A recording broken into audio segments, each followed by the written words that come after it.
బీఎస్పీకి రాజీనామా చేశారు ఆర్ఎస్ ప్రవీణ్ కుమార్. మోదీ అమిత్ షా నుంచి ఒత్తిళ్లు వచ్చాయన్నారు. బీజేపీ ఒత్తిళ్లకు తలొగ్గనన్నారు ప్రవీణ్ కుమార్. బహుజనుల ప్రయోజనాల కోసం పోరాడుతున్న ఆయన కేసీఆర్ తో కలిసి పనిచేస్తా అని ప్రకటించారు.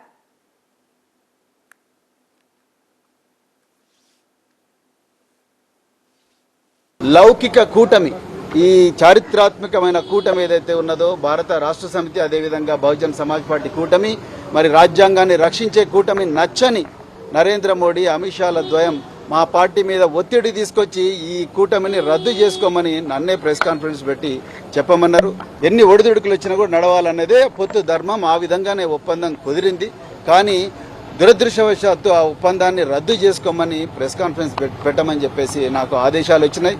కానీ ఆ ఆదేశాలు నేను అమలు చేయదలుచుకోలేదు. ఈ బీజేపీ చేసే కుట్రలకు, బీజేపీ రాజ్యాంగాన్ని రద్దు చేయాలన్న కుటిల పన్నాగాలకు తలొగ్గి నేను చేస్తే ఈ దేశంలో బహుజన ప్రజలకు నేను అన్యాయం చేసిన వాడిని అవుతా. అందుకొరకే నేను మరి ఈరోజు రాజీనామా, బహుజన్ సమాజ్ పార్టీ సభ్యత్వానికి నేను రాజీనామా చేయడం జరిగింది. నేను ఎలాంటి ఒత్తిళ్లకు తలొగ్గను. ప్రాణం పోయినా సరే రాజ్యాంగాన్ని రక్షించుకుంటాం, రాజ్యాంగాన్ని కాపాడుకుంటాం. మేము కేసీఆర్ గారితో ఇంతసేపు చర్చించడం జరిగింది. తప్పకుండా వారితో కలిసి